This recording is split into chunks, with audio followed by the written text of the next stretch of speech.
Houston Cougars, a furious comeback to knock off Duke and advance to the national championship game.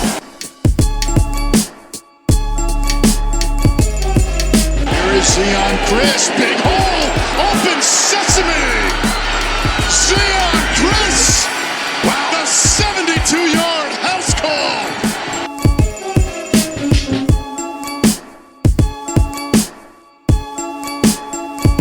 Stick it in your pipe and smoke it, baby. Yes! Welcome to Scott on One Podcast, 11th season edition, guys. We've defied the odds almost 10 years after making the decision to do, I believe, what will be always viewed as one of the worst attempts at amateur podcasting in our living room in our house on the northwest side of Houston. We've improved the audio quality a bit over the years, and we're still 10 years later talking about the Houston Cougars as enthusiastically as we were in our earliest days as a podcast. And one of us even still coming to you from the northwest side of Houston, in fact. Exactly. Appropriate, I think, on this occasion that I will pass the mic metaphorically to the guy who just spoke here, the other host with me on those earliest days of the show, our co-host emeritus, and a man now significantly more familiar with the Newark bus terminal than he was a week ago at this time, and probably candidly ever expected to be. Dustin, I know we saw each other in person just over 48 hours ago, but I'll ask you some variation of what I always do. How are you doing, friend? Man, I'm doing fantastic. Couldn't have had a better time over the weekend. Sam alluding to had my bachelor party up in the Northeast with these two guys and 6 others up there. Had an absolutely fantastic time. Other than, as Sam also alluded to, a little bit of travel trouble on the way in with all of the weather that was hitting the Northeast this weekend. But just had an amazing time, and I'm glad to be back here recording one of my absolute favorite episodes of every podcast year, the Bold Predictions episode, getting a chance to talk about every single Cougar sport, getting to be both backward-looking and forward-looking, and just thrilled that what a great job you and Bobby did this past season as I kind of took a step back, keeping the podcast going and allowing me to kind of take a step back, getting to be a listener of the pod and still getting to jump in when the extra fun episodes come around. So appreciate you guys allowing me to live my best possible podcast life, and thrilled to be here doing Bold Predictions once again with you. Dustin, Bobby, I'm sorry to interrupt real quick. They're all fun episodes, Dustin. They are all fun. That's why I said most fun. I wasn't suggesting the other ones weren't. Yeah, man, really, really fun to try to create content this past season after the men's basketball season ended. Bobby, I guess you're here also. I will ask you the usual question that also supposes that we don't regularly text as friends, and also saw you in person just over 48 hours ago. How you doing, bud? I'm great, man. I want to throw a quick shout out to friend of the pod, Bill. He did a great job with the bachelor party. He was he was the guy who kind of led us all this weekend. I also want to say, if anyone thinks that we're not Cougar degenerates, somehow the 3 of us were in a room alone together, and we were like, all right, so we're doing Bold Predictions this week. What kind of questions is everybody thinking? Like, we fly across the country to celebrate Dustin, and we're like, hey, but what about the podcast? And it wasn't even like one of those, like, oh, one of the 3 of us was just like, oh, can we please keep it? No, like, we were all 3 enthusiastically participating in this. I think on a day that Dustin was running on like 2 hours of sleep because of the aforementioned travel fun that he had to deal with. So yeah, never in doubt that we love this show. Not only that, my future brother-in-law spent a good several minutes just like enthusiastically praising all of us for our softball Coach Vesely coverage as well. So the podcast you could not keep the podcast away from my bachelor party, and I wouldn't have it any other way. So we've alluded to this a couple times as we've done I looked it up, guys. Looked up every season episode we've done at the start of the season for a little over half of our show's seasons. I think since season 4, mostly. We're kicking off the year with bold predictions about the Houston Cougar sports season to come and reviewing the successful and unsuccessful predictions that we, the full complement of hosts of the show, made looking ahead to the most recent completed athletics year that concluded a couple months ago. Before we get started, I don't have much housekeeping, but if you'd like to support this show, please go to patreon.com/shpodcast. We had a full summer of content, our 2-part vibe check episode for every single sports team at U of H, a full breakdown of the new football team incoming transfer class, all of the audio from Bobby being there in person at Big 12 Media Days up in DFW, talking one-on-one with Coach Fritz and the guys who are present from the team, going behind the curtain on our fantastic podcast feud season 10 finale episode, and our most recent feature, the Connor Wigman Film Room, where Bobby and I broke down 2 full games from Wigman's 2024 season, what we've learned about the guy most likely to be the new Cougar starting quarterback. If any or all of that sounds good to you, or you just like the idea of supporting the world's longest running independent Houston Cougar sports podcast, please go to patreon.com/shpodcast. All right, guys, let's get to the predicting. So, our first question that we asked was one that we got a little kick out of, kind of going back and looking at this, and it was Donovan Smith will have at least 15 more passing touchdowns than he has interceptions.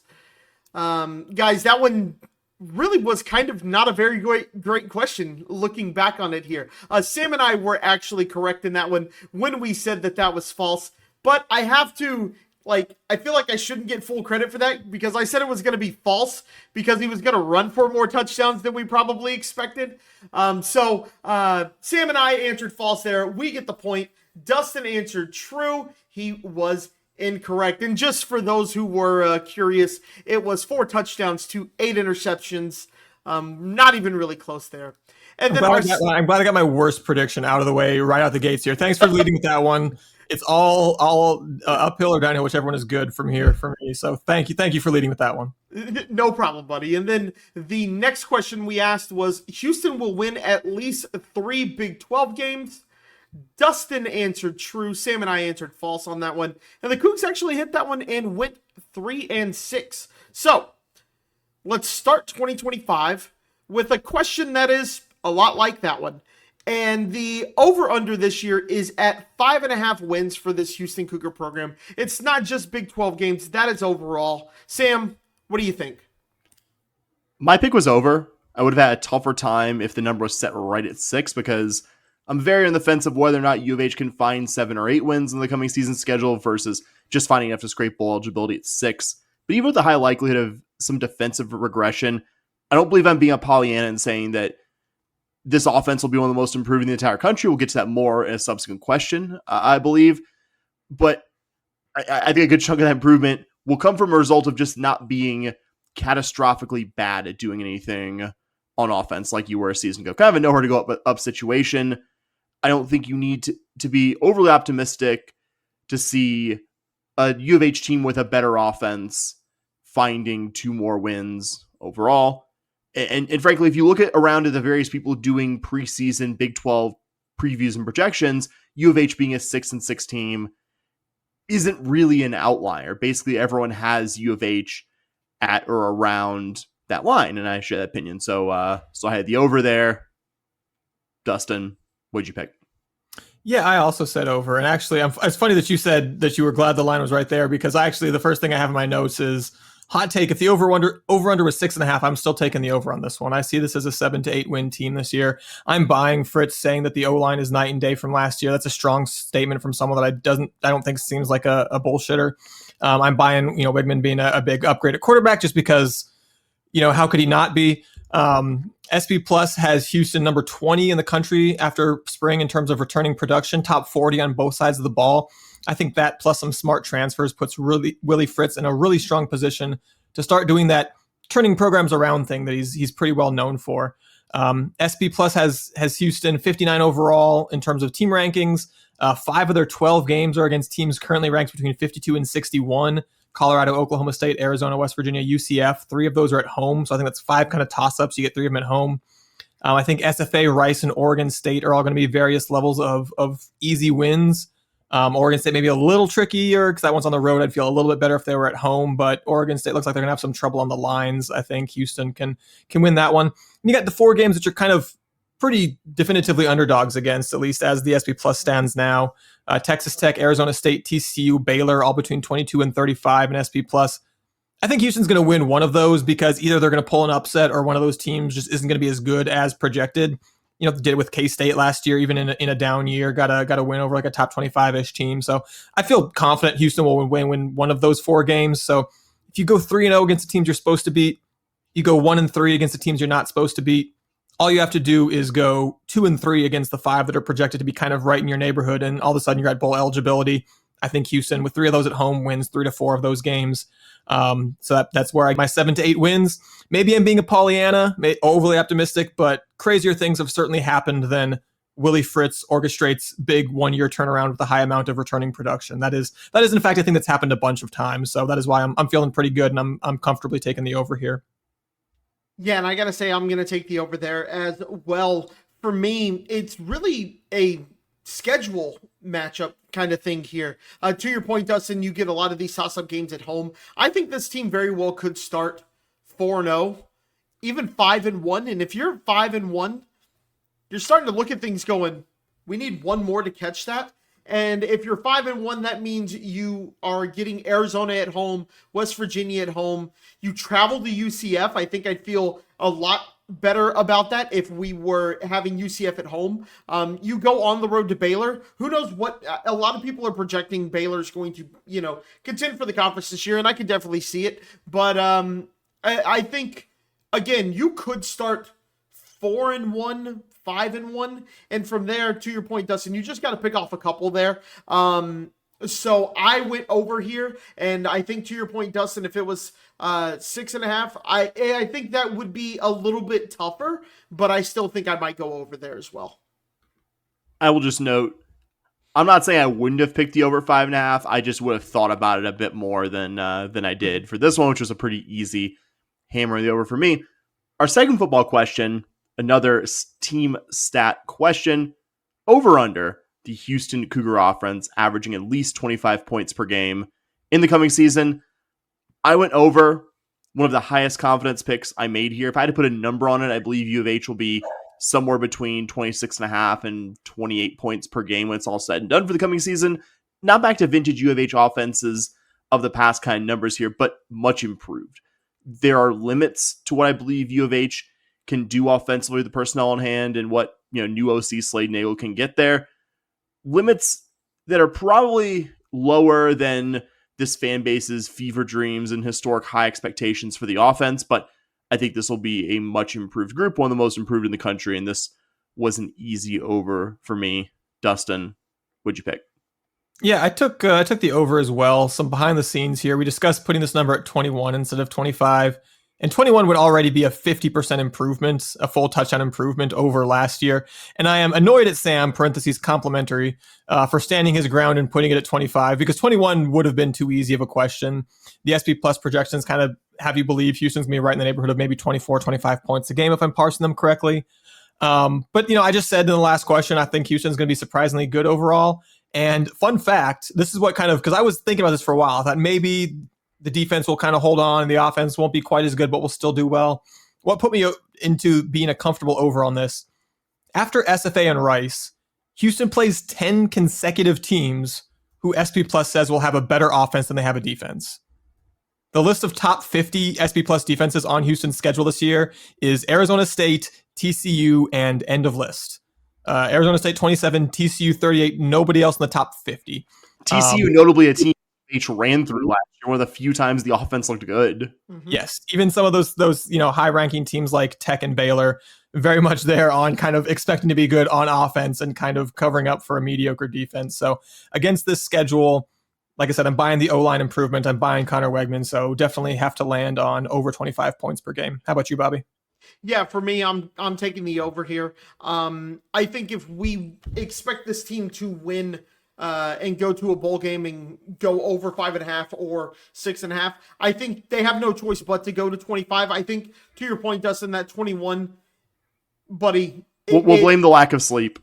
Well, no. I think 21 was like a fair question. It's improving by a touchdown, but that severely underestimates how awful that offense was last year. The fact that we only scored 14 a game is more of an outlier than will they score 25. I think this team's got a touchdown and a half. You got a new kicker, so maybe that gets you another 10 points, or another couple of points here or there. But I definitely think if this team's going to win 7 games, if they're going to win 6 games, they have no choice but to score more than 25 a game.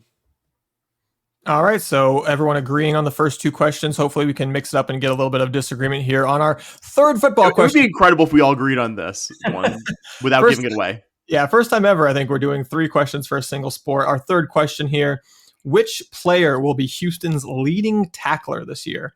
Sam, where did you who do you like on this one? I picked Jesus Machado.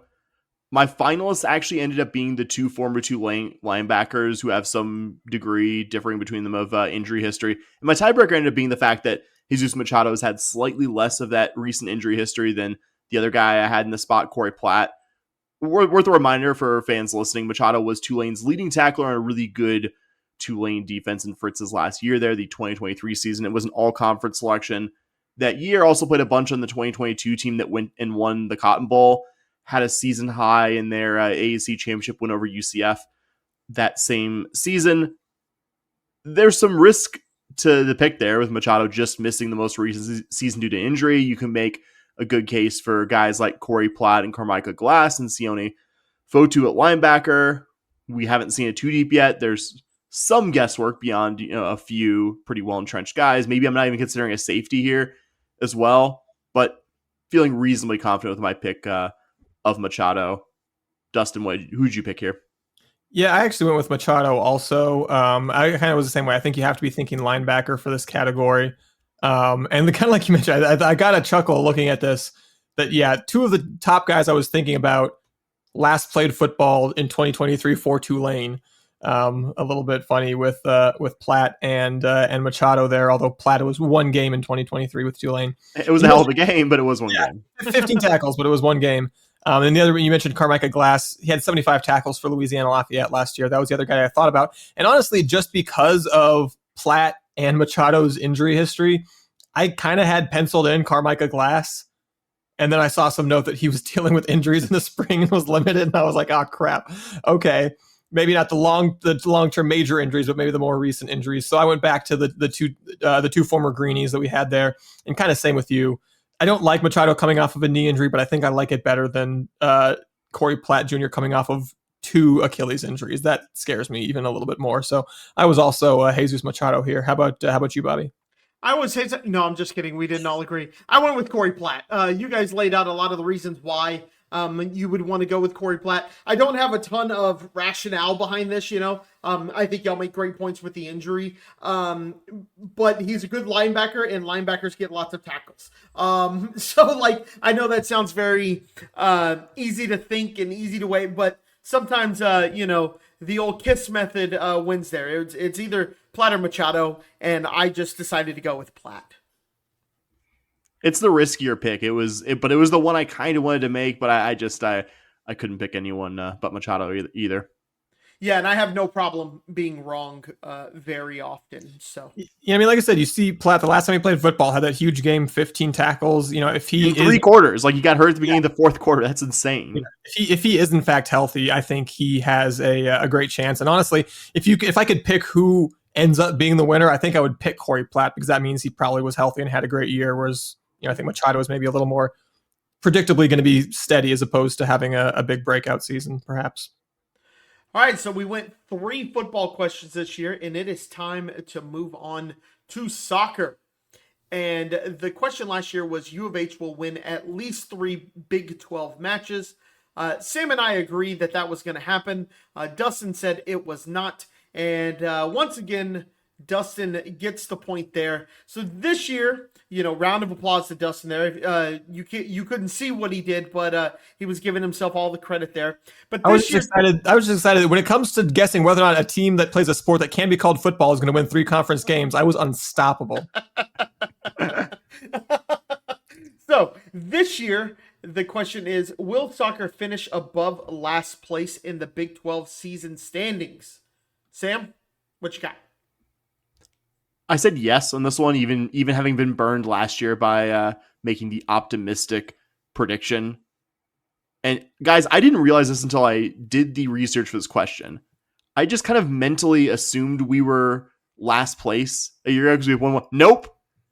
K-State, who was directly behind U of H with 0 wins and 2 ties in Big 12 play, which soccer scoring, ties 1 point, win is 3 points. U of H was second to last by 3-2 margin for an out of nowhere win over Arizona, a pretty good Arizona team. I double checked the standings; they were top half of the league, and they randomly lost to U of H on a Sunday. Humidity is in pretty incredible. Any given sometimes. Sunday, baby. Any given. So I'm fairly confident Ben Williams will deliver a better team than Jaime Frias and his staff did either the past 2 seasons in Big 12 play. I don't think finishing better than last is putting unrealistic expectations for Williams in year 1, even at a Cougar program where it's been tough to win historically.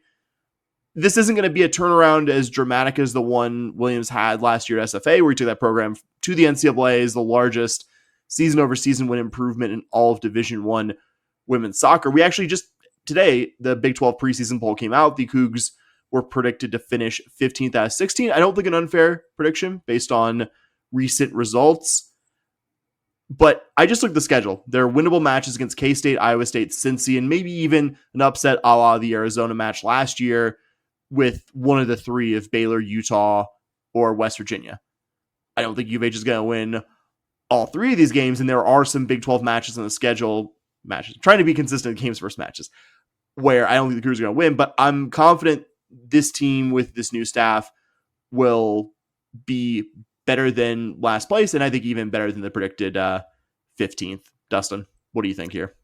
Interesting. So you said that soccer only won 1 Big 12 game, and it was a pretty improbable upset. But that's the last Cougar team we'll talk about doing that over the past season.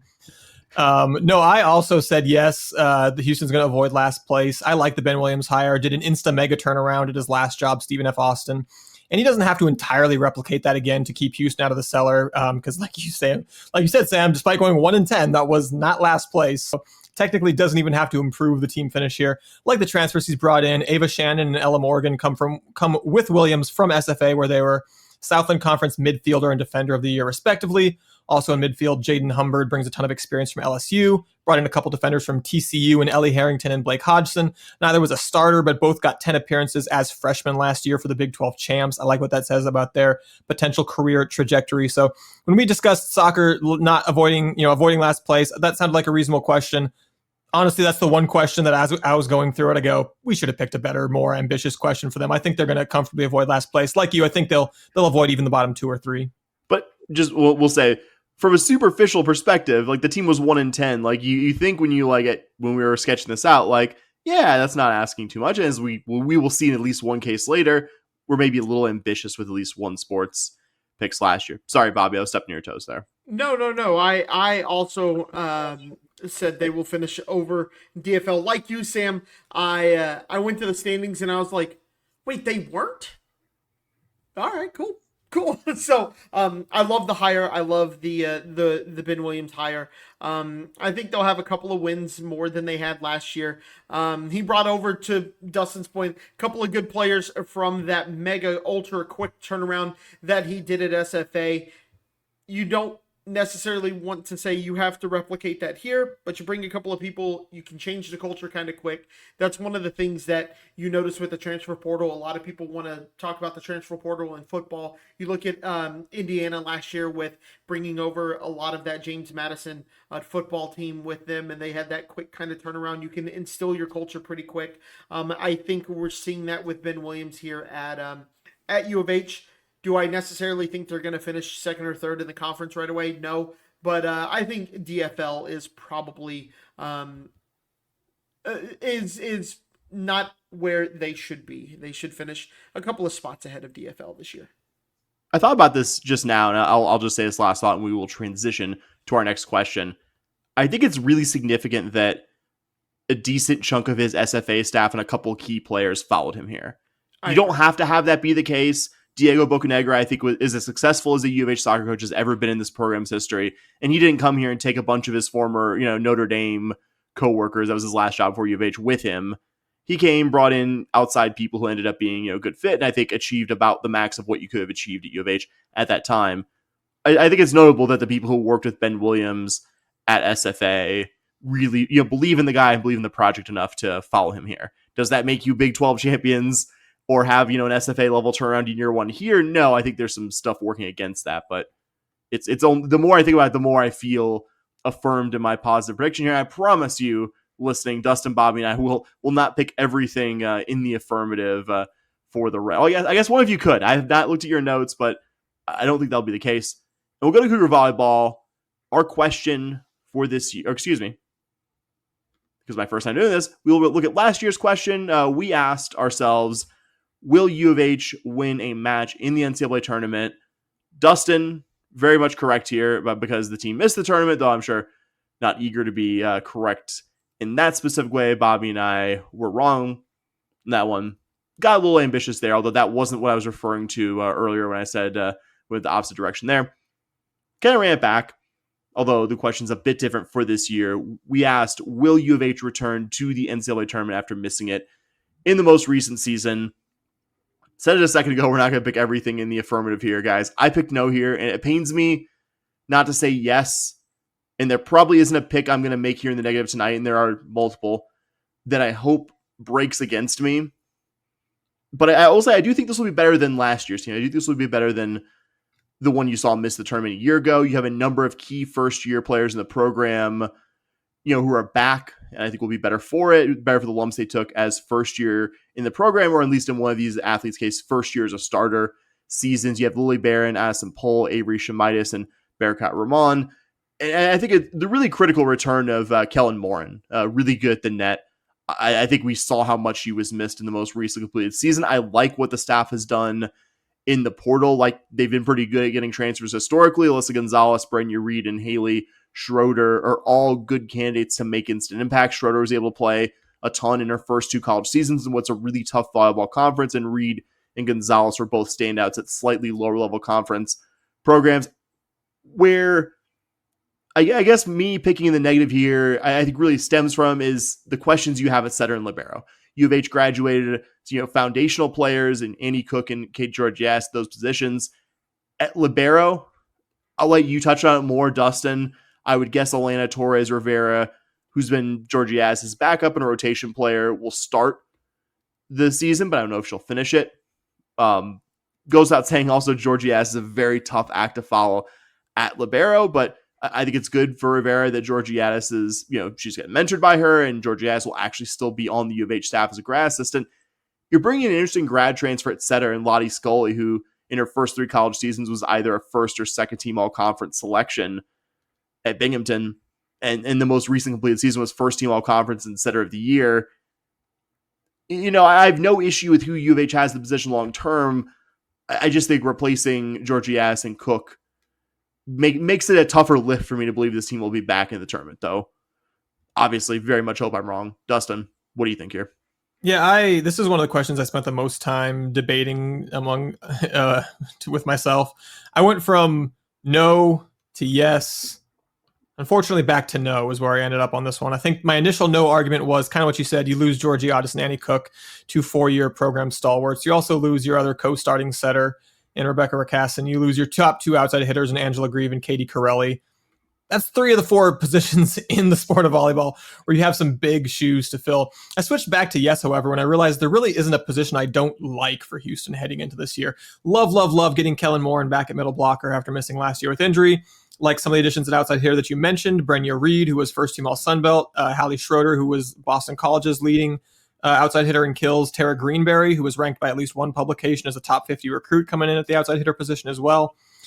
Sam mentioned the multi-time setter of the year or all conference setter in Lottie Scully from Binghamton to go with another highly touted freshman recruit in Tennyson Fry. So I think there's the potential to have another interesting 1-2 punch at setter again, like David Rare has been doing for the last couple of years.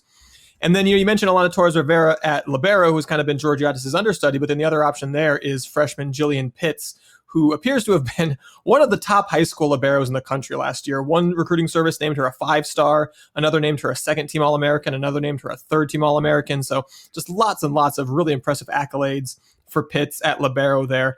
But we've seen that making the tournament is tough, even with Georgiadis and Cook and Grieve and Corelli last year's team missed out. And while David Rare has shown the ability to bring in instant impact freshmen and instant impact transfers in years past, not having one position where I feel like you have a above Big 12 average returner who was healthy last year feels like one too many question marks for me. Still have a ton of confidence in David Rare. We've had him on the pod previously. You could tell he was giddy about recruiting to the Big 12, giddy about recruiting to a program that's actually been to a couple of NCAA tournaments, said that they're always recruiting a couple of years out, so it wasn't going to pay off right away, but kind of felt like big things were coming. I think Jillian Pitts, Tennyson Fry, Tara Greenberry. My reading of that is that, yeah, the big things have arrived in terms of a new class of recruiting class for David Rare. So extremely, extremely excited for the future of this program. I think in a year or two, this program will have a higher ceiling than it's ever had this century. And I say that a couple of seasons removed from a Sweet 16 appearance. So bright, bright future for this program. But I think that bright future may be still 1 or 2 years away. So I'm a no on returning to the NCAA tournament this year. How about you, Bobby? I'm actually a yes. To you guys' point, you have to replace some absolute legends. But again, you guys touched on this. Y'all went pretty deep. Love what I see from the transfers. Really good looking class of transfer there. I will take them, like I said, to return to the tournament.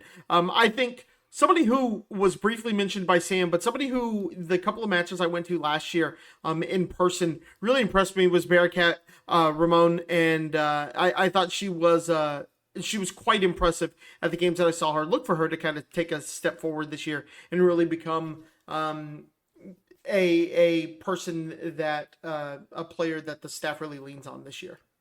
Yeah, you got her, Kellen Moore at the net. Like that's pretty. And that's fierce. a lot of size too. And like I know sizes in volleyball, like it's not crazy, but you see those two on the court, and just the athleticism they both have, and the size is just. It's something you notice. Yeah, Kellen Warren's a good player and on the taller end, but like there are plenty of 6'4", 6'5" players at her position in college volleyball. That isn't the sum total of why she's good, and I think it'll be a very welcome return. Sorry, Dustin. I was just gonna say, I think, in terms of your defense on volleyball, the two parts are what you're doing at the net and what you're doing on the back end, right? You don't have Kay Georgiadis in the back end, but I think undoubtedly Houston with Moore coming back from injury, with Ramon returning for another year, is going to be stronger at the net than they were last year. So I think your defense as a whole could stay where it is, maybe even improve, even with Georgiadis no longer there. All right, our next sport is going to be men's hoops. We had 2 questions last year. We had a team and an individual question. The team question was, will Houston repeat and win at least a share of the Big 12 regular season title? Me and Bobby said yes. Sam said no. They, of course, went 19-1, blowing away the Big 12 by a 4-game margin over the second place team. And then our second question was, will any U of H player win a Big 12 individual award? So player of the year, defensive player of the year, newcomer, freshman, most improved, or sixth man. I said no. Sam and Bobby said yes. They were correct, as JoJo Tugler did in fact win Big 12 defensive player of the year there. So well done, Bobby, sweeping both of the men's basketball questions. Just call me the men's basketball believer right here. You two just do not believe in this team at all. I was the only true believer. Thank you very much. I will be taking no further questions. All right. So this year we've got, once again, 3 questions for men's hoops this time around. So we'll start with kind of a repeat, similar question to last year. We asked, will the Cougar men's hoops team win a Big 12 title? So either regular season or tournament would count for a yes on this one. That's an easy yes for me. Houston won the Big 12, like I just said, by 4 games last year. I think Houston, some key losses notwithstanding, has the best roster in the conference. I think they have the best coach in the country. Not overlooking the graduation of LJ Cryer and Juwan Roberts. And I'm not going to freak out if Houston doesn't win the Big 12 this year. But like I said, I spent a good portion of the summer kind of taking a deep look at every Big 12 roster. I think there's a lot of really good teams in the Big 12 this year. Once again, I think the Big 12 could very well be the best conference in the country, overtaking that title from the SEC, who obviously had it last year.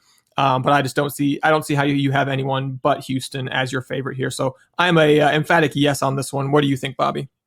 Time for me to be the non-believer here, I guess. I am going to say no here, not because I think someone is necessarily better. I just think it's hard to win Big 12 titles. I know we've made it look easy the first 2 years, but it's really hard to do. This is a really good conference. To your point, Dustin, this very well could be the best conference in college basketball, and it's hard to win the title. And I think if you were to ask most coaches who the favorite going into the season would be, or most prognosticators, U of H very well could be the number 1 team.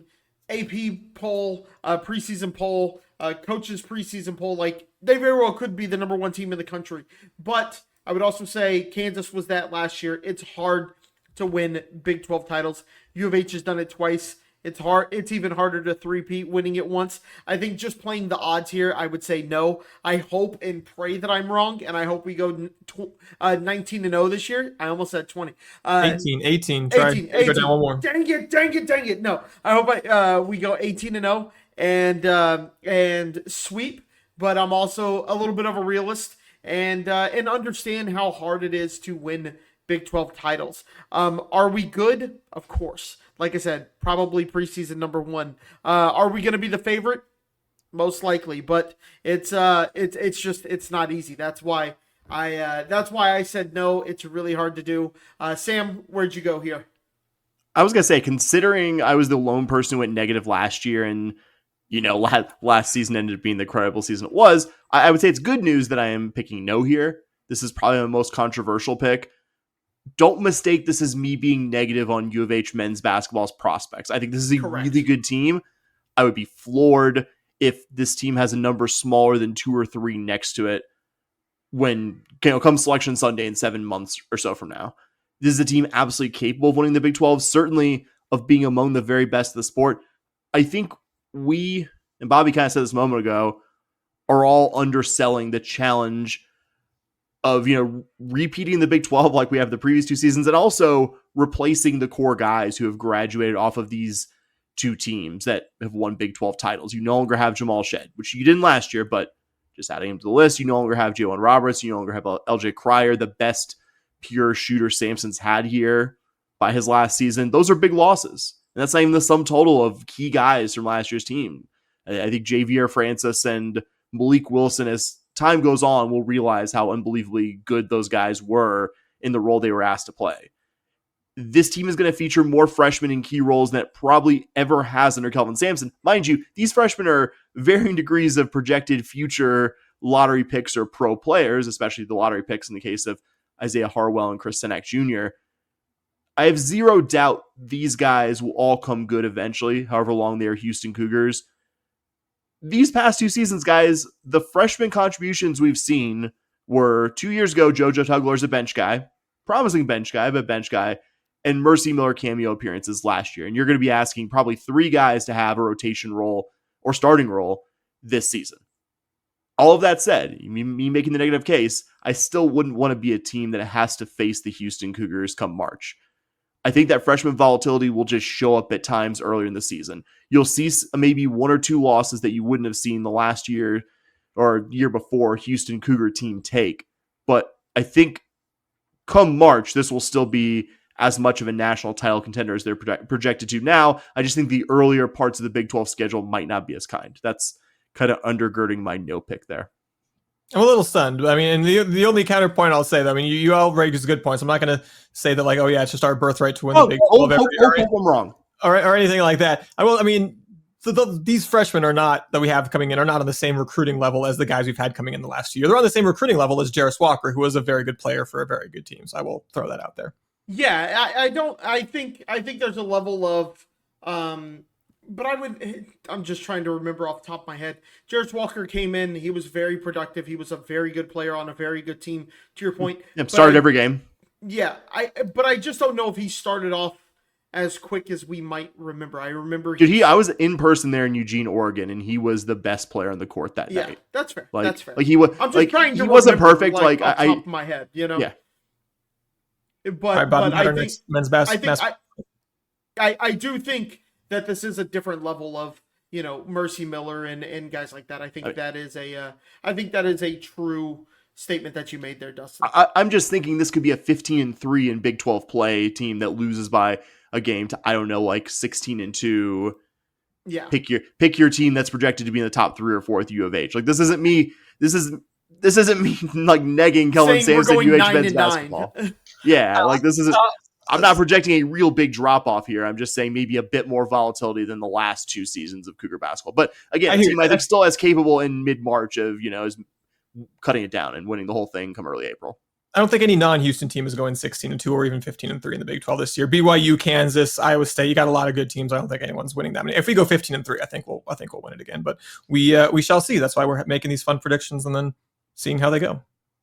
All right, so our second men's basketball question is, will a U of H player win a conference postseason award? And I will just start us off and say Yes, I do. JoJo Tugler won Defensive Player of the Year last year. He could easily do that again.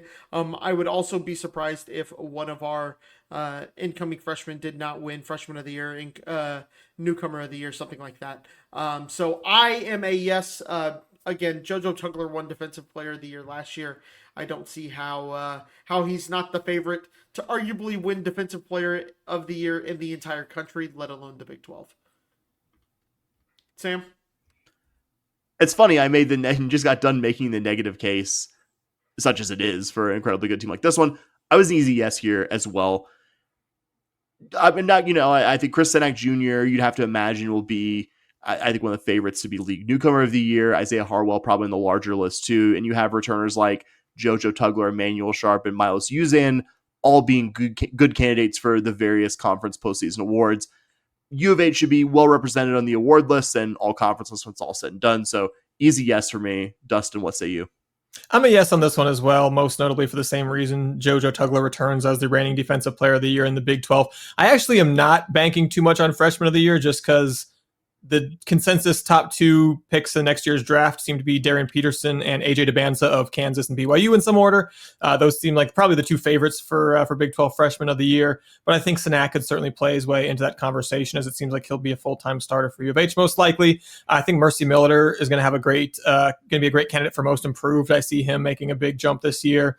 Wouldn't want to bet too much money against Uzan or Sharp winning Player of the Year. But most of all, I like JoJo Tugler to repeat as Defensive Player of the Year. So easy yes from me here. And just saying before we transition to the next one here, Darren Peterson, now that you said it, yeah, that's a good shout, man. He's like guard wing play, which I would say generally describes DeBanza and Peterson, is always sexier for the postseason award. So yeah, you make a case there, but I think all the other stuff still makes me feel pretty confident for a yes there. Our third and final basketball question, kind of similar to the third football question we asked earlier, kind of more of a free response one. We asked who will be the top scoring freshman on this roster. I will start it out. I didn't try to reinvent the wheel here. I went with Chris Senak Jr. I tried to make the case to myself that it could be Harwell, Kingston Flemings, or even the wild card here. I actually talked myself for a while into Chase McCarty, but I felt like I was making too much of a contrarian case there, even though I think he's had an impressive offseason and will have a much, much bigger role than maybe the casual Cougar fan thinks the coming season.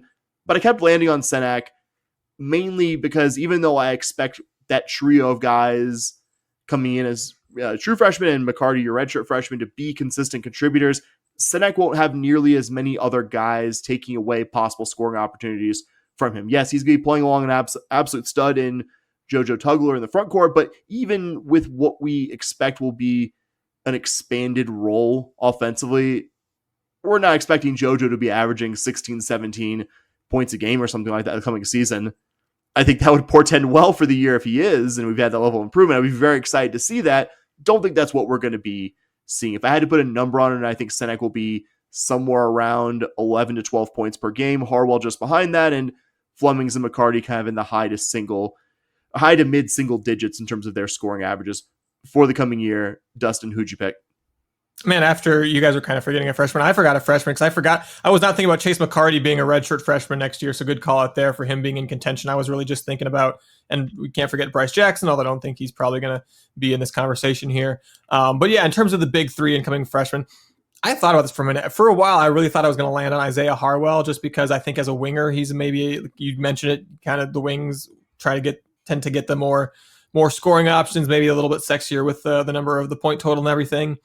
But while I am certain that Isaiah Harwell and Kingston Flemings are going to get minutes, kind of like you said, Sam, I'm most confident that Senak is going to get starters minutes.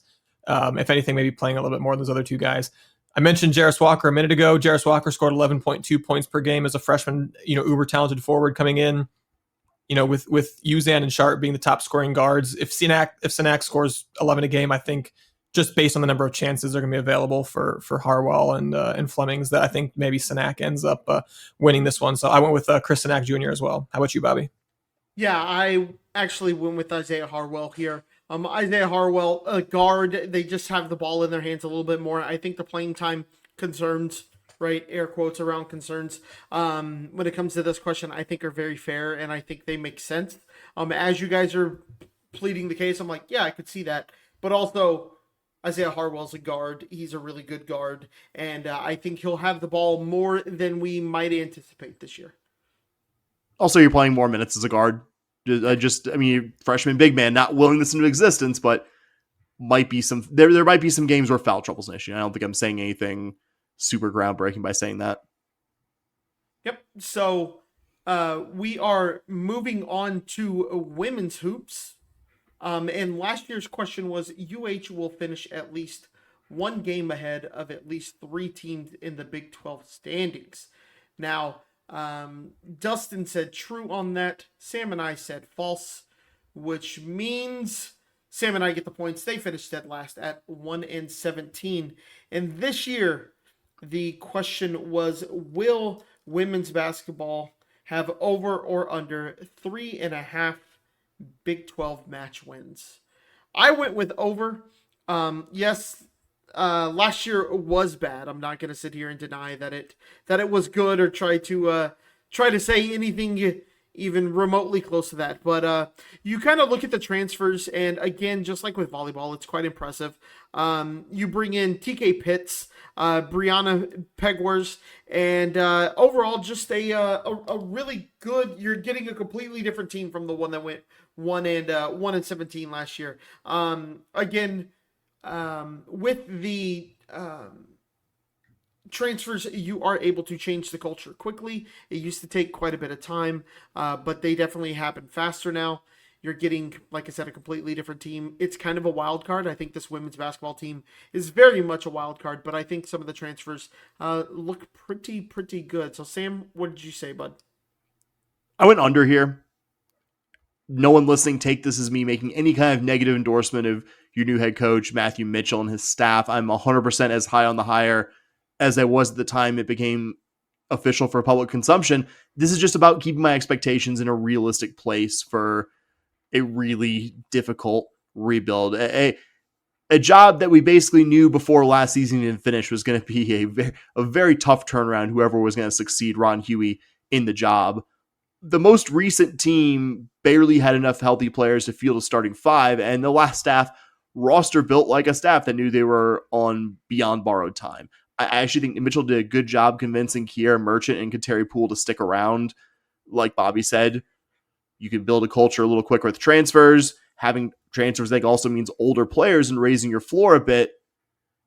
But I mean, the reality here is this staff had to build a roster almost entirely from scratch, and you can't do that well in 2 or 3 months in any circumstance. I think they did the right one here, and I think Mitchell and staff did well to take some swings on bigger program bench players and lower level standouts who have some kind of tie to the greater Houston area or Texas, but it's not a roster on paper that I'd be comfortable predicting more than 3 wins in the coming season. I'd probably have done the over if this was 2.5 because I think 3 Big 12 wins is the rough number I have for them in my head, but I wouldn't go over that here, so I went under. Dustin, what'd you pick? I also took the under, unfortunately. I see a lot of respectable role players on this roster coming in through the transfer portal. I don't know that I see a best player for a successful Big 12 program on this roster. If Matthew Mitchell was coaching soccer and he had a similarly talented roster, I'd probably take the over on whatever the over-under was because just I have a lot of faith in him as a coach. And because the Big 12 is not that good at women's soccer, Big 12 was a murderer's row in women's hoops. Just so tough. Arizona State last year finished 46 spots ahead of Houston in the net rankings and still only won 3 games and wouldn't have hit the over if theirs was at 3.5. So this team could improve significantly despite the coach having to do a major roster reset and still not hit the over on this number. So that's why I just couldn't quite get myself to take the over on this one. I will say I'm extremely excited to see the roster that Coach Mitchell puts together for next year, not this coming year, but the year after that, when he's had an entire year plus to recruit it, maybe, bringing in, have more of a chance to recruit a freshman or 2 to kind of build the program around over a longer term trajectory there. But for this year, would love to see us win 4 or 5 games, but don't know that I can confidently predict it. So I took the under. We will go to Cougar swimming and diving here. The most recent question we asked about them was, will U of H finish in the top 2 at Big 12 championships? Dustin said false. Bobby and I went with true. Dustin and I went false. Bobby went true. Dustin and I were correct here. Get the points. Our question, similar vein this year, we asked, will the Cougars have a repeat top 3 at Big 12 championship performance? I went yes here. If we were assigning confidence scores to the various predictions we're going to make tonight, this one would be the lowest. And that's not me saying I lack any confidence in Tanika Jameson. Has done an incredible job and consistency beyond, I think, what was on the high end of what she could achieve when she succeeded the best swim head coach I think they've had in modern program history, Ryan Walker-Merca. The thing that gave me doubt is you are graduating some really key athletes. You're graduating Hedda Grels, Amelia Waters on the diving side and the swimming side.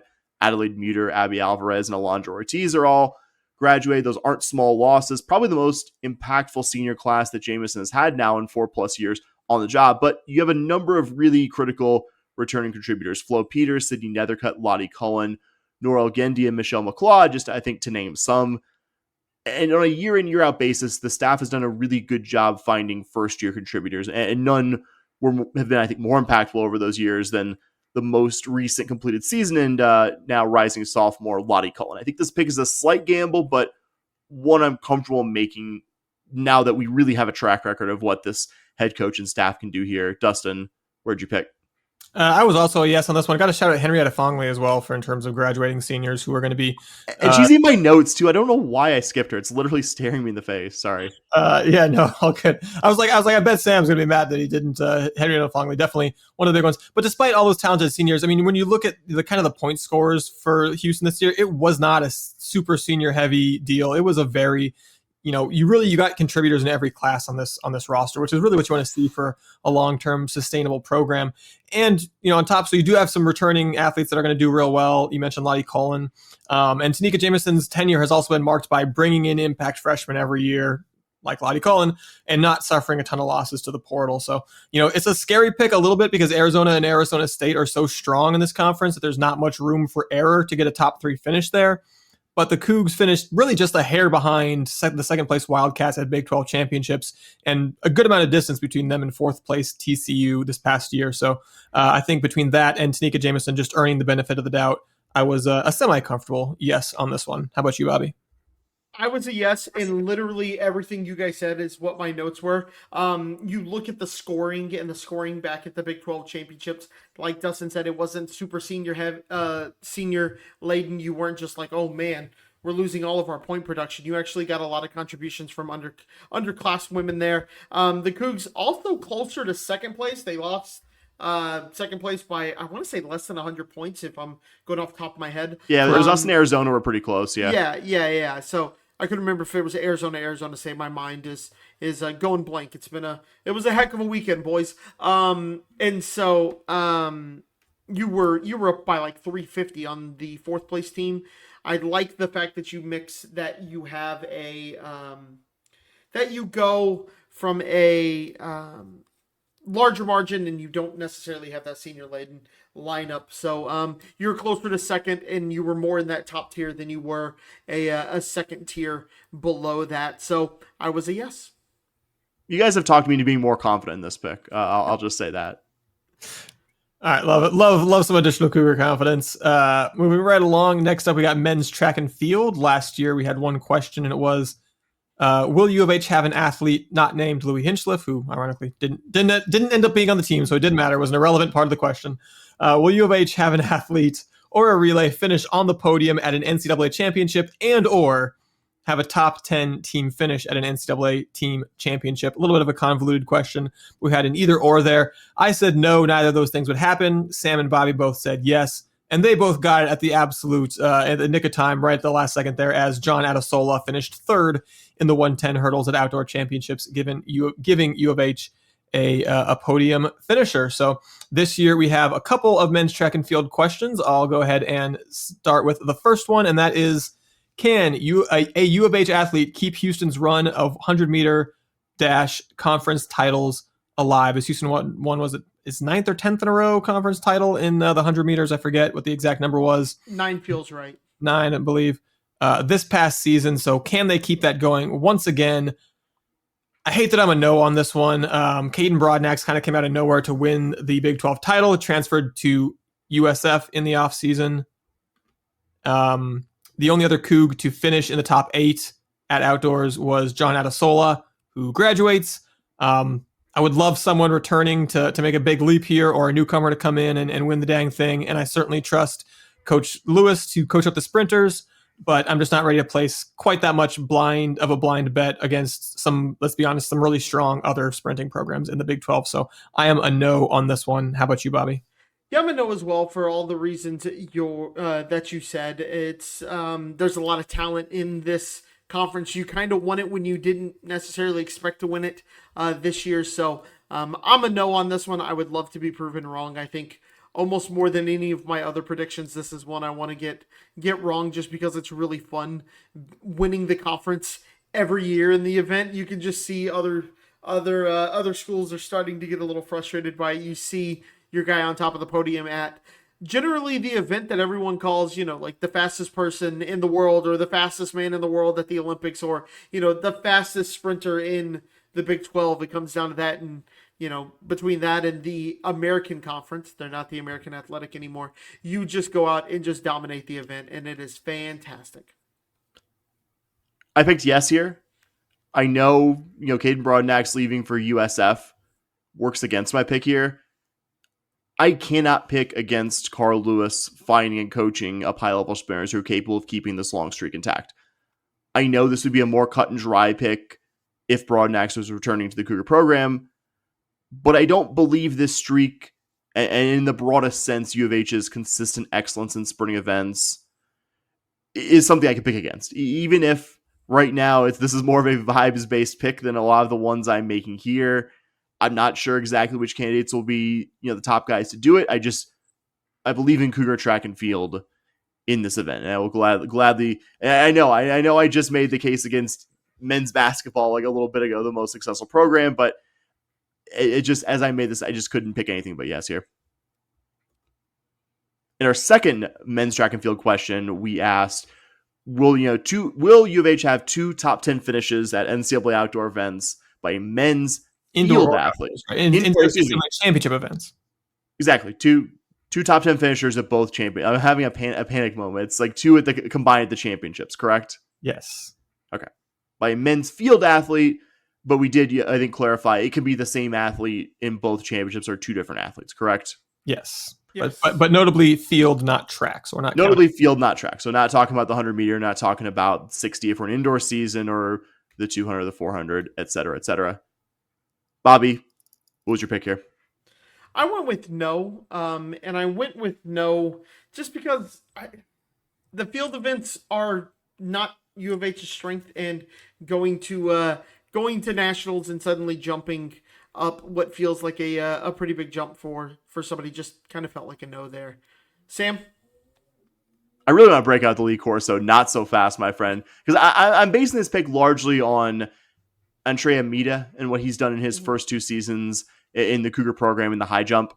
At NCAA Outdoor Championships a couple months back, he was 13th. Previously, he was 8th at NCAA Indoors in the last athletics year. That's already one on his track record right there. Was 17th at Outdoors as a freshman 2 seasons ago. I know progress isn't linear, but going from 17th to 13th to somewhere inside the top 10 for me was logical enough for me to pick this in the affirmative, even acknowledging that top 10 in both NCAA championships is no easy feat. Possibility of any number of things preventing that from happening, but I think my underlying assumption is good here, and so I went with a yes. Dustin, what'd you pick? Yeah, I was a yes on this one as well, kind of for the same reason. Andre Mita got pretty close to doing that himself this past season in the high jump as a sophomore, so I think, as far as I know, he's coming back. If he only gets 1 top 10 finish again, having a newcomer break the top 10 is hardly out of the question. I think that's maybe even a little bit easier to be top 10 nationally than it is to win an event at Big 12. So I think there are a couple of realistic avenues towards the Cougs pulling this one off. Could be, Mita plus someone else, could be Mita by himself. So I was a yes on this one, because I felt like there was a couple ways to get there. All right, I think we got a little bit off the schedule of who's asking questions when, so I'm just going to jump on it. Next up, we got women's track and field. Last year, our question for women's track and field was, will U of H win an event at both Big 12 indoor and outdoor championships? I said no. Sam and Bobby said yes. Kayla Dove accomplished this single-handedly in the shot put, won both of those events. So that is a point for Bobby and Sam here. I got 2 women's track and field questions here this year, so I'll jump into the first one. And this one is kind of a similar question, but a little bit lowering the bar with Kayla Dove no longer here. We just asked, will an individual win a Big 12 title, indoors or outdoors? Either way, I am a no on this one. The main reason why, I think it would be pretty forgivable if you forgot that Houston sponsored women's track and field this past season outside of Kayla Dove, who was a graduate student and is now out of eligibility. Outside of Kayla Dove, the Cougs only had 5 finishers, even in the points at Big 12 championships, both of them combined. Casey McCoy finished 4th and 5th in the 2 short hurdle events. Allie Mack took 6th in the 100 hurdles at outdoors. Invita Morina took 4th in the new 600-yard event at indoors. And Evgenia Maria Pantagiotou took 8th in the pole vault at outdoors. Apologies for certainly butchering that name. So while the good I've done news, it a few times, it's a tough one. Well, the good news is that those 4 athletes were non-seniors who can come back next year. They also had other underclassmen in the Big 12 finish ahead of them, so I don't think it's a guarantee that any one of them is really the favorite. So, yeah, maybe one of them makes a big leap. Maybe the Cougs find another Kayla Dove level star in the transfer portal or something. Maybe they already have. Unfortunately, the official site basically treats track and field like it doesn't exist when it comes out to putting news releases or updating the rosters. So I have no idea who's coming in next year at all. But as it is, the women's program hasn't done a damn thing in recent years to give me any confidence whatsoever. So I am a no on this one. How about you, Bobby? Yeah, I'm a no, kind of for the same reasons that it's going to take a pretty big jump to get someone even in to contend for this. So because it is requiring such a large jump, not that I don't love our women's track and field team, but to your point, Dustin, outside of Kayla Dove, it was kind of a quiet year last year. So I am a no on this as well. Sam? I was a yes here. I realize this is more difficult with Kayla Dove, one of the best college stars out there, exhausting her college eligibility. The team performances, I don't disagree with really much of what you said in its essence, Dustin, but you've been able to find immediate impact transfers on the women's side pretty regularly over recent years. You had Kellyanne Beckford and Sydney Townsend a couple years ago, Kayla Dove in the most recently completed season. My answer in the affirmative here is more about, I believe the staff can find 1 or 2 impact athletes that I think give you a better chance than the returners that you listed off, Dustin. And I think the best candidate from the publicly available info I was able to find was Esther Osasike, who just finished her sophomore college season at UTEP. She won the 2025 Conference USA Outdoor title in the discus, finished 2nd as a freshman the season before, while also being on the podium in both the shot put and weight throw at the most recent CUSA Indoors. She had the 27th best mark in the country in the most recently completed season. I don't think it's insane to say an athlete who's 27th best in the country right now isn't capable of being top 15, top 16 in this coming year nationally. And that athlete, I think, top 15, 16 in the country, instant contender for the conference. I think you have to squint a little bit more of the other ones. I think Casey McCoy, you might be underselling Dustin, her ability a little bit to potentially, from the returners being impact, potential event winner, but I think you still have to kind of squint at that to make the case. I think I'm mostly picking yes on the strength of Osasike and what she did her first 2 college seasons at UTEP, and Will Blackburn as the program CEO now, but also a very good throws coach. And we've talked about a lot of very good throwers, Dustin, on the women's side in the time we've done this podcast. So that's the strength of my yes. Admittedly, a little bit load bearing on how Miss Osasike does in her Cougar season. All right, and our second women's track and field is a question that is will they finish top 10 at either the Big 12 indoor or outdoor championships? That's kind of another little follow-up on the previous question.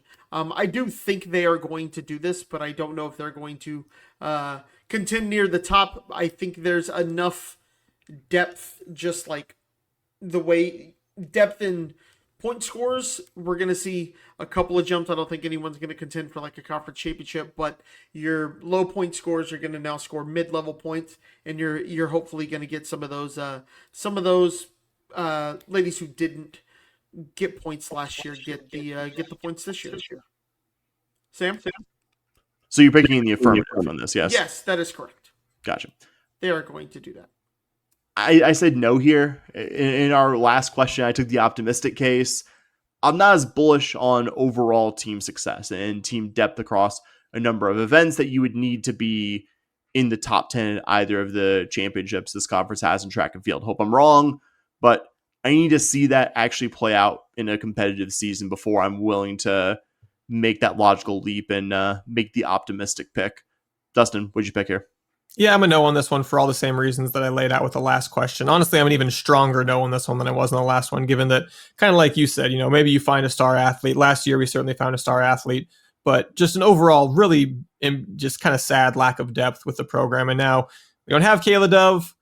Like you said, maybe Osasike is the answer there. I love Coach Lewis. I love Coach Blackburn, what they're doing on the men's side. And I realize it's harder to do well on the women's side because more teams sponsor women's track than sponsor men's track for Title IX reasons. UCF, major player in the women's track space in the Big 12, doesn't have a men's track team.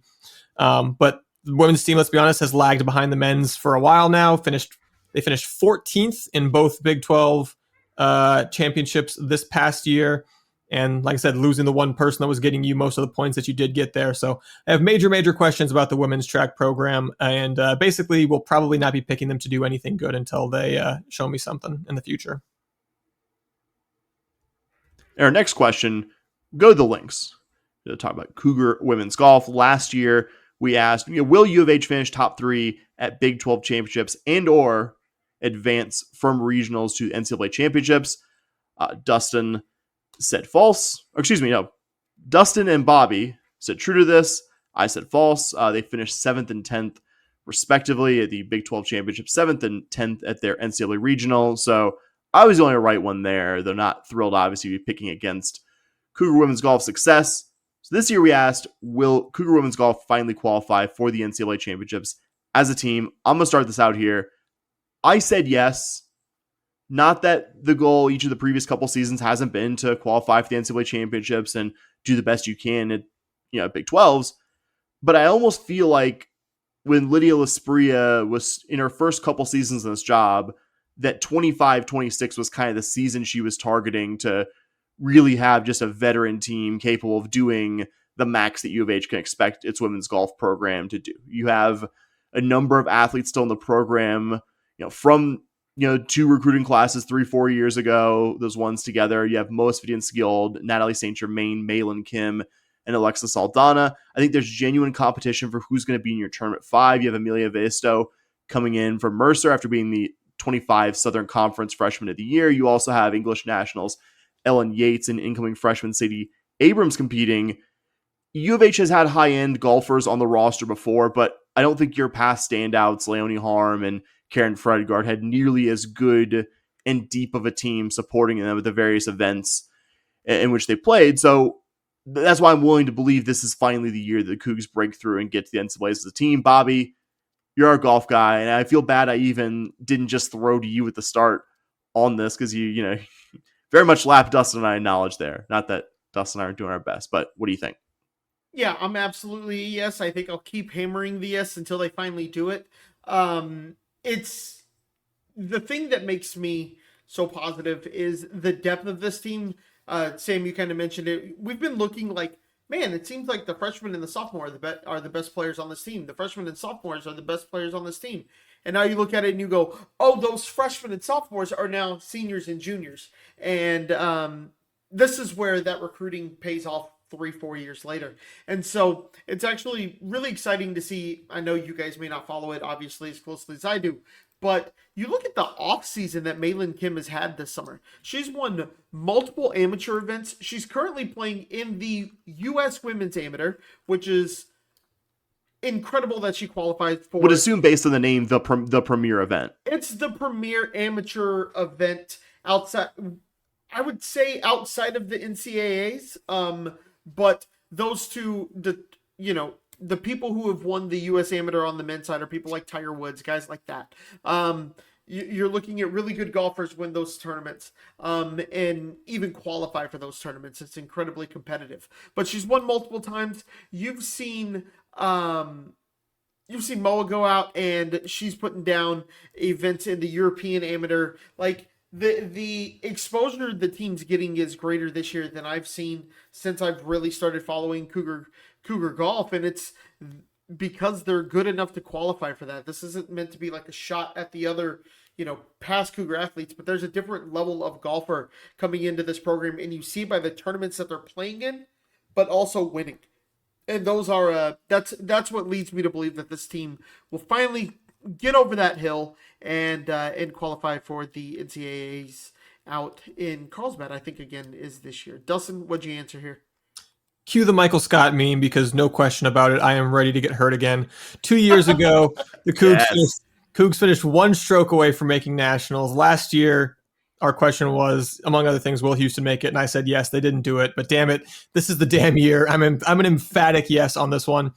Kind of, you guys said all the reasons why already. You get your top 4 golfers back in Moa, Natalie, St. Germain, Alexis Aldana, Malin Kim.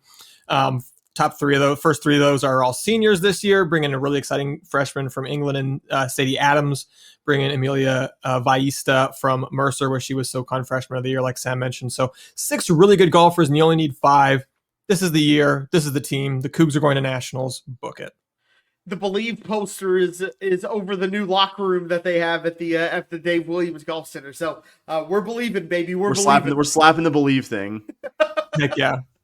All right, going to men's golf now. Last year, our question was, will Houston finish in the top 6 at Big 12 championships and advance to an NCAA regional? I said yes. Sam and Bobby of Little Faith said no. I was the correct one, happy to say, as they finished 4th at Big 12s and then competed in the Urbana regional. So getting a little bit more optimistic after that and asking this year, will men's golf finish in the top 3 at Big 12 champs? Bobby, as the golf guy, I'll let you lead this one off. Where'd you go? I said yes, and again, it is all about where they are. It's all about where the program is headed in what they're doing in this offseason, right? You have Grand Doggett qualifying for the men's amateur championship, and then you just kind of look around at some of the transfers. One that I particularly am excited for is Enrique Carg. I was talking to some people near-ish to the program, and they're very excited for him to come in and quite possibly challenge for one of those tournament spots. Interesting thing about him, he is from Mexico, and he went to a northern state to kind of play his college golf, and it was pointed out to me that if you look at his scores in cold weather versus his scores in warm weather, they're drastically different. It's because he's from Mexico. He had never played in the cold before. Like, somebody was telling me that, and I was like, that makes perfect sense. And so, the kind of thought is you're going to bring him in. He's going to play mostly warm weather tournaments, and we're going to see that version of him. I think just with the people you have returning, the guys you have returning, how you made a regional last year when it was going to kind of be close. You didn't perform exactly how you wanted to in that regional, but again, I do see the Cougars pulling this one off. Sam? Oh, no, I'm sorry, Dustin. You threw it to me, Dustin. I'll throw it to you, bud. All right. I am a no on this one. The Cougs, like I said, took 4th last year, so only requires them to improve by 1 spot, but I'm still a semi-solid no on this one, I hate to say, even though I'm mostly optimistic about the program overall. My biggest reasons for the no guess are, 1, yes, while the Cougs finished 4th at Big 12 champs, there were a ton of good programs in the Big 12, high-ranked programs. Houston was probably not, over the course of the season, actually the 4th best program in the Big 12 last year. And then 2, your best golfer in Wolfgang Glow graduates. So I think there are reasons to be hopeful. Get Hudson Weibel, Chi-Chun Chen back, and some other guys after some pretty solid seasons.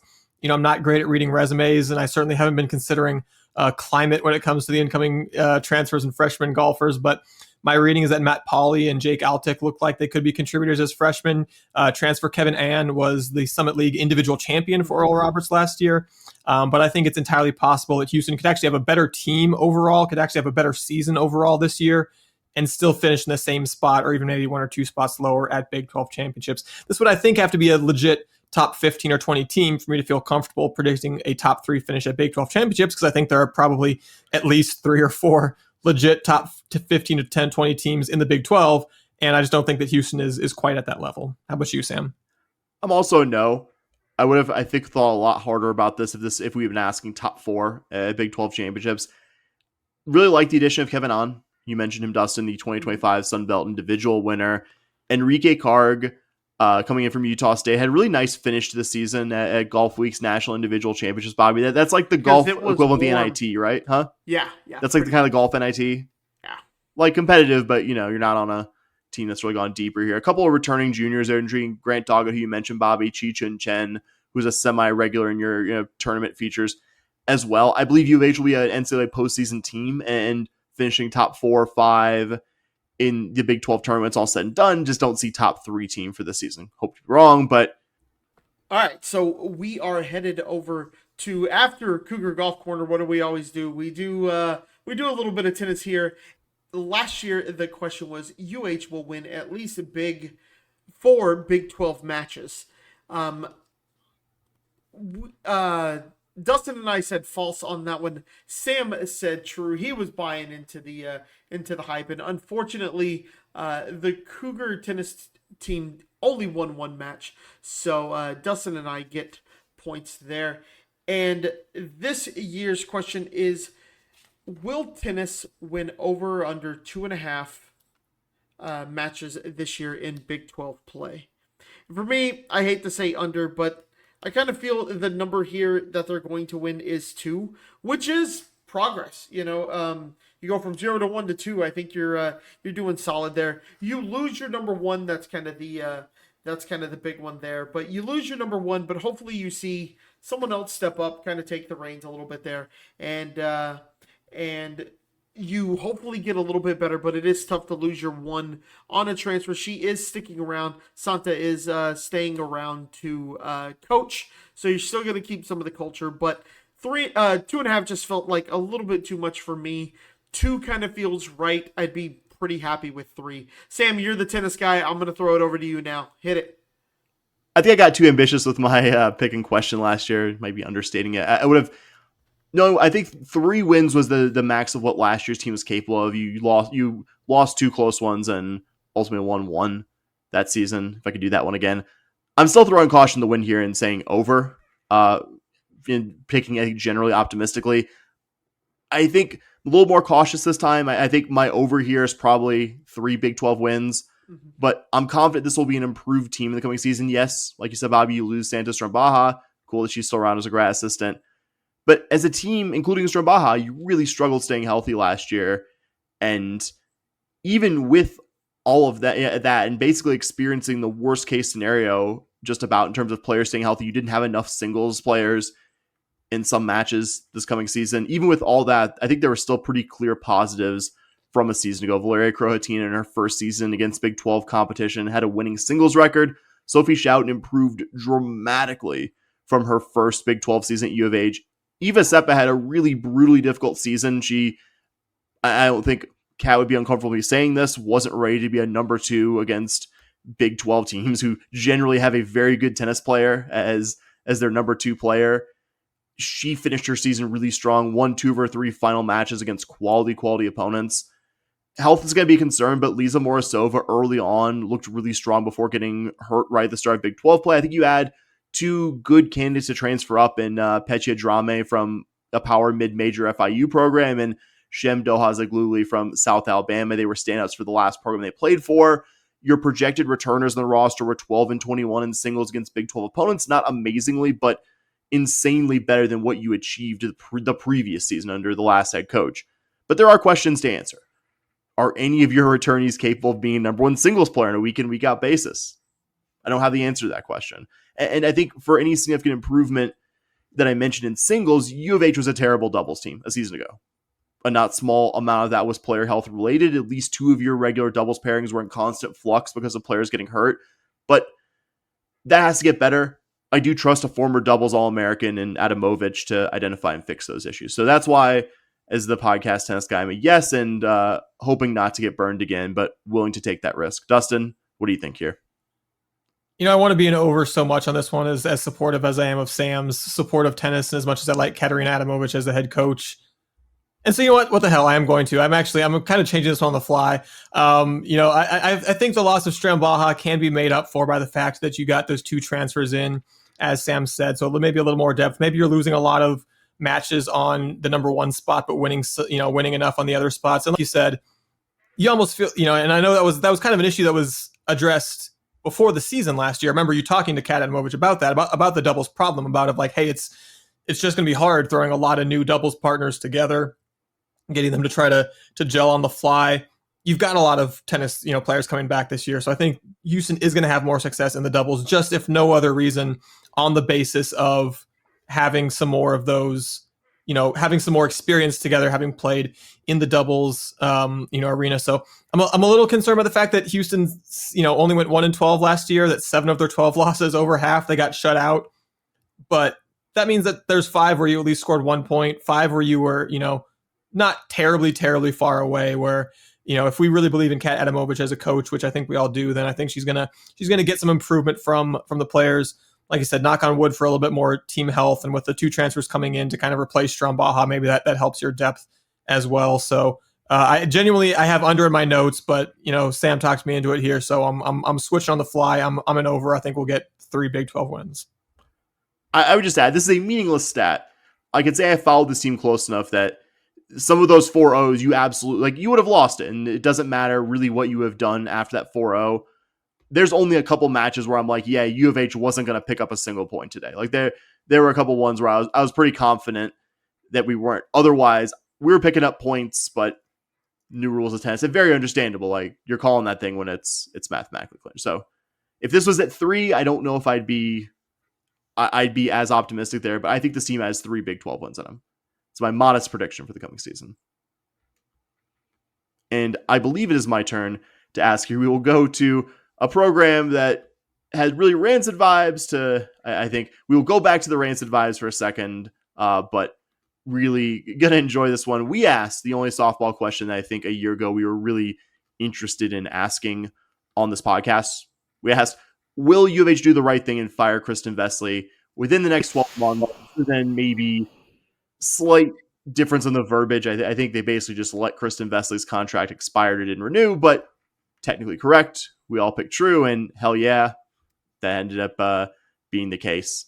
I don't want to give, and I think you guys know this from talking to me off air, I don't like U of H getting too much credit here. It's like, oh, you did the right thing. No, you did the easiest thing you could, which is just not make another insanely bad decision to offer a contract extension here. I think doing the right thing would be giving that too much credit, but I'm also happy that we're going to very shortly here talk about a U of H softball future that doesn't involve Kristen Vesely being the coach here. Guys, I was going to say, Bobby, what do you want to add to that? Yeah, just for me, I'm just glad she's gone. For whatever reason, however you want to say it happened, I don't care who gets credit. I don't care who gets blame. I'm happy she's not associated with this program anymore.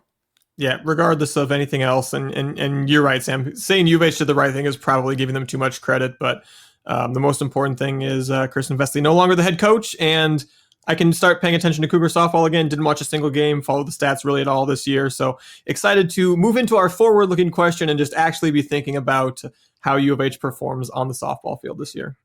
And that forward-looking question, we asked, will U of H have a better team ERA than the most recent previous season? The Cougs had a 5.37 ERA as a team in the 2025 season. Bobby, what'd you pick here? Yeah, I went they're going to go under, and that's mainly out of hope. There's no like, oh man, I think there's no deep analysis with this. Guys, if we're above 5.37, we are in a bad place. And it's just, I don't see how it gets worse than that. And I'm sure it can. I'm praying that it doesn't. That's like all I can say about it. Like, again, I could look at the pictures and go, oh yeah, they did this and this and this. No, I'm begging for this to be a yes. And I'm laying it out there that it will be lower than last year. I wavered on this one for a while. My gut reaction was to say yes, just on account of Houston getting rid of a coach who put the terrible person stuff aside, was also a terrible coach. And even though I remain a bit incredulous about the Chrissy Schoonmaker hire, I'm pretty confident in the long run she'll do a better job of winning softball games than Kristen Vesely did. Then I swung back to a no, just because even that 5.37 ERA, you say we can't do worse. We can. We did a lot worse the year before. The year before we had 6.07 with our team ERA. And while 5.37 last year was the worst in the Big 12, there were 2 other Big 12 programs 2 years ago who also had, besides Houston, had worse than 5.37 ERAs. It's very doable. So if you're thinking it can't possibly get worse, it can. Not to even mention that even with a really good coach, which again, not convinced that that's what Schoonmaker is, it can still be really hard to find impact pitchers. That's the position everybody wants. I haven't seen any newcomer pitchers announced yet. I don't know if I missed one, let alone one that looks Big 12 ready. But eventually I swung back around to a final yes on this one for 2 reasons. One, I like the Nairi White hire at pitching coach that was just announced today. And as much as we know that Vesley, not a former pitcher or a former pitching coach, was getting in the way of her assistant coaches, I tend to think that Schoonmaker will at least let White do her thing. So I feel like the coaching will be better. And then also Houston is set to return Gigi Solis, Nicole Boudreau, Paris Lehman, and Maddie Hartley. None of those pitchers were good necessarily last year, but the one thing that they all have in common, they put up an ERA that was better than Houston's overall team ERA. Not by a lot, but at least by a little bit. So I don't expect Houston to have above average pitching this year, not by Big 12 standards at least. But I do think that at a bare minimum, experience and better coaching will cause those 4 pitchers to be a little bit better this year. I picked yes here too. It is scary how much Dustin and I think alike, because I started out as like high confidence no here. And as I started trying to make my argument, just because really last season was kind of a black hole for me in terms of following it, I also didn't follow it. Other than knowing Brooke Wells was very good and Jordy Wilkins is like a good slap hitter, I couldn't have told you very much about the 2025 team. I saw all the pitchers you just mentioned, Dustin, Lehman, Solis, Boudreau, and Hartley. And 2 of those 3 are among your top 3 innings pitch leaders. So it's not like, oh, we're cherry picking a bunch of people who really didn't throw them in innings for you. That was the key of what was not the key pitchers, most of them from what was not a very good pitching staff, but are key pitchers. I believe Nairi White, great timing, by the way. Our podcast finally dropped immediately after some like news that we could, use for this. Nairi White, I think is a good hire. I'm still not like full of confidence about the Chrissy Schoonmaker hire, but White has a really interesting resume, longtime private pitching coach, daughter of Mike White. I believe you mentioned that, Dustin. I don't have as much of an idea of how she'll do in the coming season. Like Bobby said, it's kind of a vibes pick, kind of a really hoping is the case pick. But I have a lot more faith in Nairi White to get more out of U of H's pitching staff than any of the staffs where you had Kristen Vesley making the decisions and making them quite badly, I think, from all available evidence. To us, that's not even especially a high praise for White. Really more of a just, hey, I trust this person almost sight unseen more than the previous regime here. So I'm comfortable at least picking up a minor improvement. Don't think it's going to be significant improvement, which I think we're both intimating with your answers. Maybe like a 5.15 team ERA here, but that would technically be a yes pick here, and thus that's where I am. All right, so this year's question is, will baseball win 10 Big 12 games this year? That's roughly the average of what they've done their first 2 years. I said yes, just because last year they went over that. I know it's the average and all of that, but I really believe that the team is going to continue to take small steps forward.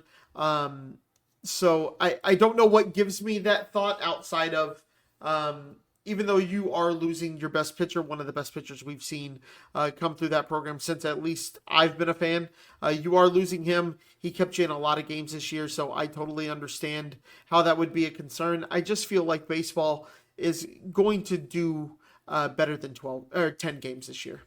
Sam? I was a no here.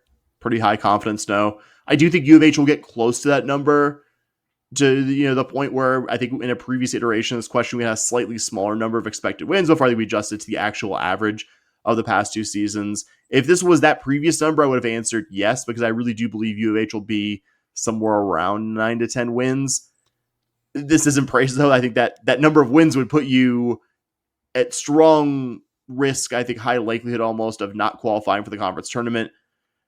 You got Todd Whitting going to the season on an expiring contract. The team not being especially good either of its seasons in Big 12 play, better last year than the season before, but not especially good either year. You do return Xavier Perez and Trey Broussard. Trey Broussard, I think, really in a not super, I think, compelling season outside of Antoine Jean. I think Trey Broussard is the other really interesting story. I think a good player, not so good. I could see his path forward. I think Cade Clemmy was kind of disappointing, but maybe in his second year of Division I ball, we finally see the guy who tore up JUCO ball and was good enough to be recruited to A&M probably at least a couple transfers who will hit well enough to be notable regulars. But I mean, God, that pitching is such a question mark, man. It feels like the umpteenth year in a row we've said some variation, and that's even with having standout guys. That's with Justin Murray being one of the better two-way guys and relievers this program has seen. That's with Rob Gasser having an unbelievable 2021 season on maybe the worst U of H baseball team this century.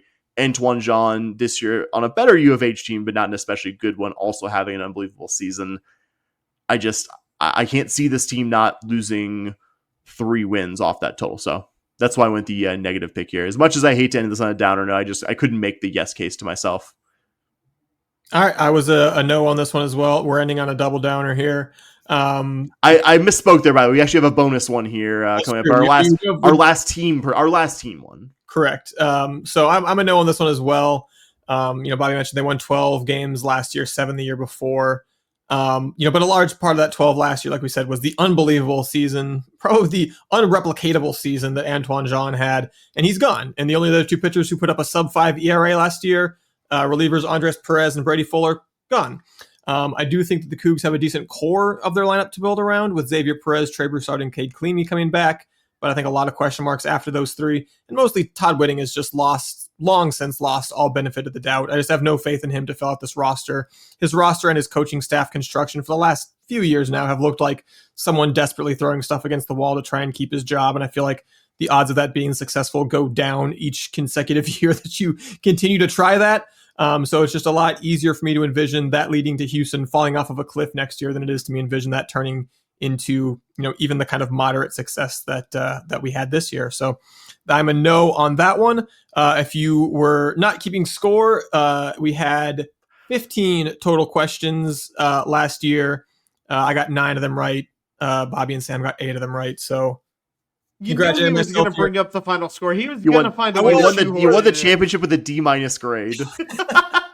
When you're picking coin flips, I think 9 out of 15 is pretty good. And I was going to say, just don't get too cocky. We'll point out that 2 years ago, Bobby won this the first time he has ever done this. So he still has a 50% winning percentage all time. When you've smoked me when it's been head to head, so I will fully admit that.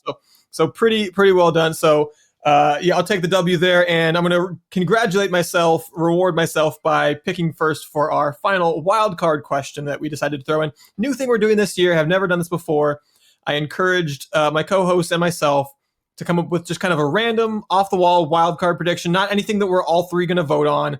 Each of us is just going to make one actual bold prediction. I feel like that, as much as I love this episode, it's kind of a misnomer because it's more like the yes, no, up, down, over, under than it is making bold predictions. We're all just making a bunch of 50-50 guesses here for the most part. So I encourage the guys, make one actual bold prediction here. And I will start with mine. Mine is Cougar football related. If you remember way back an hour plus ago when we were talking about Cougar football, I was very optimistic about the team. So my wild card prediction here, Houston last year did not have a 500-yard rusher or a 500-yard receiver. My bold prediction is this year they will have a 1,000-yard rusher and a 1,000-yard receiver. That is my bold prediction.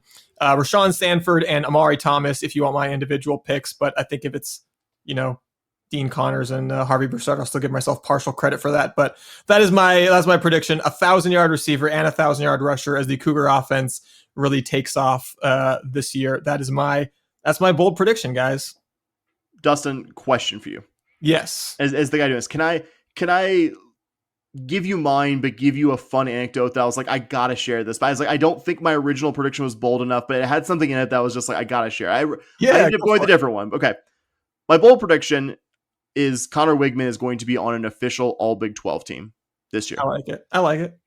I think it's not that people aren't expecting him to be an upgrade over what U of H has. I think even in this quarterback rich conference, call it temporary madness in early August, but I think he'll be. I believe the Big 12 was going to have double D. I believe the Big 12 officially has honorable mention, which would mean he's the 3rd best quarterback in in a really deep quarterback league. So going Connor Wigman. Can I tell you guys the one that didn't make the cutting room, or ultimately got left on the cutting room floor, but had a fun fact in it? Yeah, sure. So my original bold prediction was U of H would have the most guys picked in an NBA draft, tied for most in program history. That was originally that expected 3 U of H guys to get taken. I was just like, I don't think that's bold enough. I don't think there's anything really bold about saying Chris Senek and Isaiah Harwell are going to be first round picks. In Senek's case, probably a lottery pick. And that Milos Uzan will go somewhere between like pick 35 and pick 50. I don't think there's anything bold in saying that. But when I was doing the research here, guys, did you know Carl Lewis was taken in an NBA draft? That doesn't surprise me. Back in the day, they used to just throw, it was 50 rounds. Bingo. Like it was 10. This was 10 rounds. I was gonna say this is a prominent team of that era. Can you guys take? I don't think I said it. You want to take each of you one guess who the team was? Prominent, like last 10 years of the decade team. And anything more, I'd be giving it away. The Knicks. I don't know. The Bucks. Okay, Bobby. The Bucks. The fucking Bulls, Dustin. Bulls. Oh my god. The team you were ostensibly a fan of in your. Sorry to give you crap. But anyway, Carl Lewis, 10th round with the Chicago Bulls. And I was just like, I don't think the three of us with our just way too much U of H knowledge knew that. So I was like, I have to share it. But I just couldn't in good conscience be like, okay, like my bold prediction is essentially that preseason draft projections actually happen. So that reminds me, one of my fun little tidbits facts that I know is Dave Winfield, the baseball great, was drafted by 4 teams in 3 different sports out of college. He played basketball and baseball in college, got drafted in the NBA draft and the ABA draft and the Major League Baseball draft. And despite never having played football, someone took him in the NFL draft just because he was such a good athlete. So Dave Winfield, one of your all-time multi-sport athlete stars there. I believe the Cowboys did a late round flyer on Carl Lewis too, despite also having not played basketball in high school or college. So fun old sports thing, like you said, Bobby. Sorry. No. So my bold prediction, when I say it, isn't going to feel very bold, but when you actually think about it, it is very bold.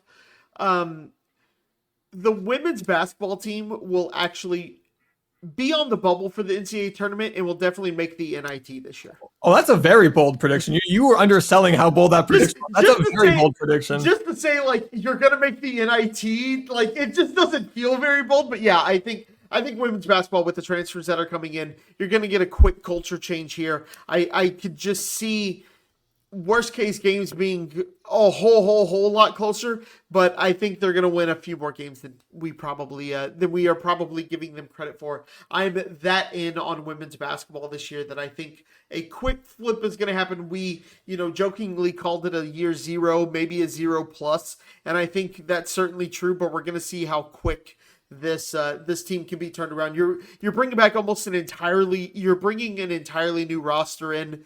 The players that you kept from last year's team were some of your leaders who can kind of bring people in and they'll buy into a new culture, but more importantly, they'll kind of keep the culture of the athletic program and just kind of make the transition a little bit easier for some of these players. So I think that U of H women's basketball will be in a postseason tournament. I think closer to the NIT than the NCAA tournament, but I think we will be going into the conference tournament going, if we can win a game or two here, there's a chance we make the NCAA tournament.